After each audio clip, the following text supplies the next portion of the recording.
Assalamualaikum warahmatullahi wabarakatuh. Saya mewakili kelompok 3 yang akan membahas tentang awal sholat 5 waktu dalam kajian ilmu falak.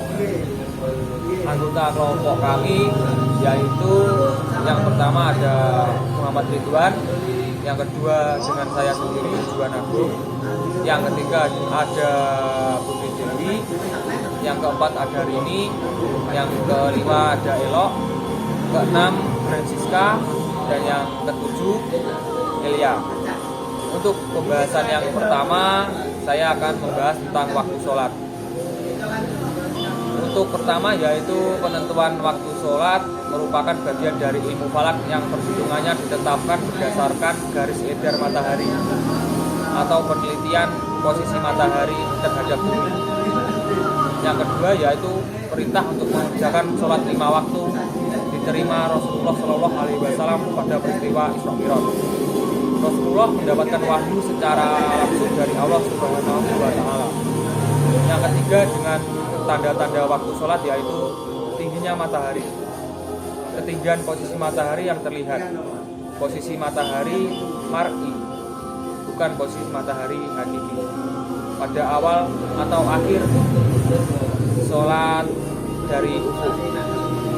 Untuk yang kedua yaitu saya akan membahas tentang dasar hukum waktu sholat.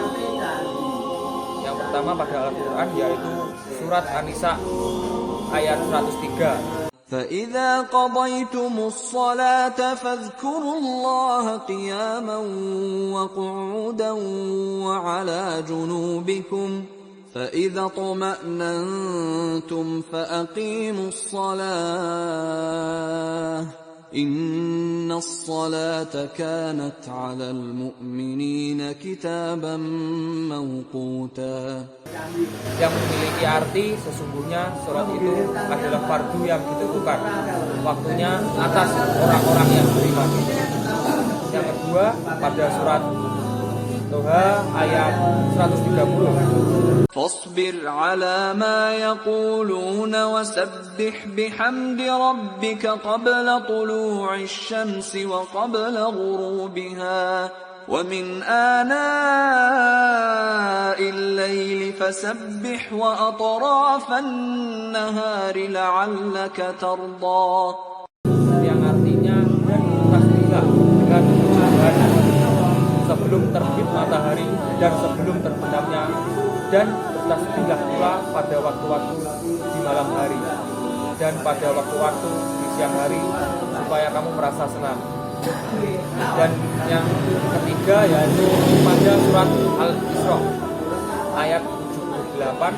أقم الصلاة لدلوك الشمس إلى غسق الليل وقرآن الفجر إن قرآن الفجر كان مشهودا. Yang artinya dirikanlah sholat dari sesudah matahari tergelincir sampai gelap malam, dan dirikanlah pula sholat subuh, sesungguhnya sholat subuh itu disaksikan oleh malaikat.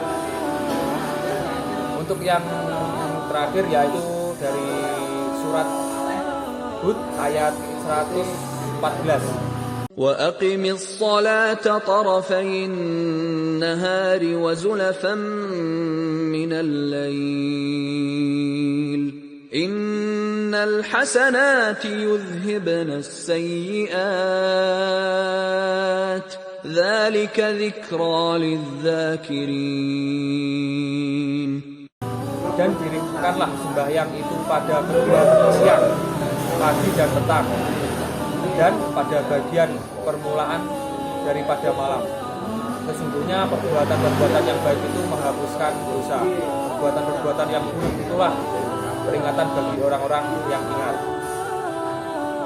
Kemudian dasar hukum waktu sholat juga ada pada hadis. Yang pertama pada hadis Nabi Shallallahu Alaihi Wasallam yang diriwayatkan oleh Jabir bin Abdullah. Dan yang kedua dari hadis Nabi Shallallahu Alaihi Wasallam yang diriwayatkan oleh Abdullah bin Amr.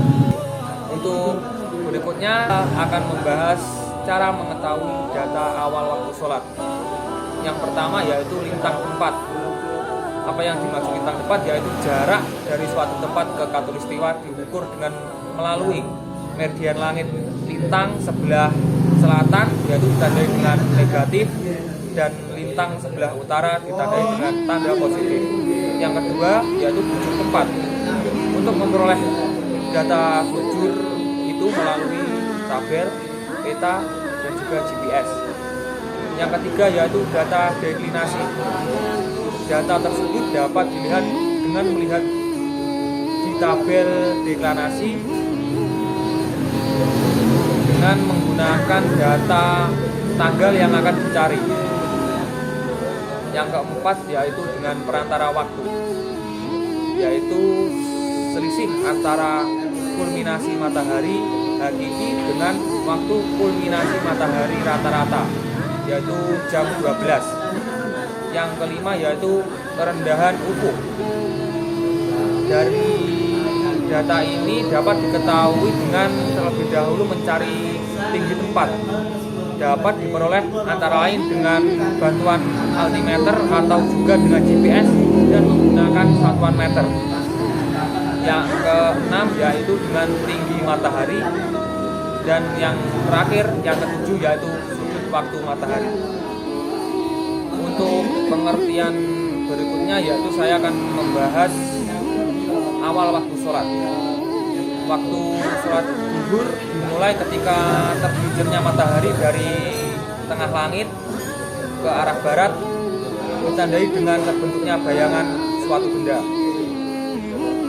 Waktu sholat asar dimulai sejak bayangan suatu benda lebih panjang dari benda itu tanpa memperhitungkan bayangan yang tampak ketika matahari tergelincir. Yang ketiga yaitu waktu sholat maghrib dimulai sejak tenggelamnya seluruh bundaran matahari. Yang keempat yaitu waktu sholat isya dimulai ketika hilangnya mega merah. Dan untuk yang terakhir yaitu waktu sholat subuh. Waktu sholat subuh dapat dimulai sejak terbitnya fajar shidik atau seberkas cahaya yang mendahului cahaya matahari. Baik, itulah tadi pembahasan dari kelompok kami. Saya mewakili kelompok 3. Bila ada kurang lebihnya dalam penjelasan, saya mohon maaf. Wassalamualaikum warahmatullahi wabarakatuh.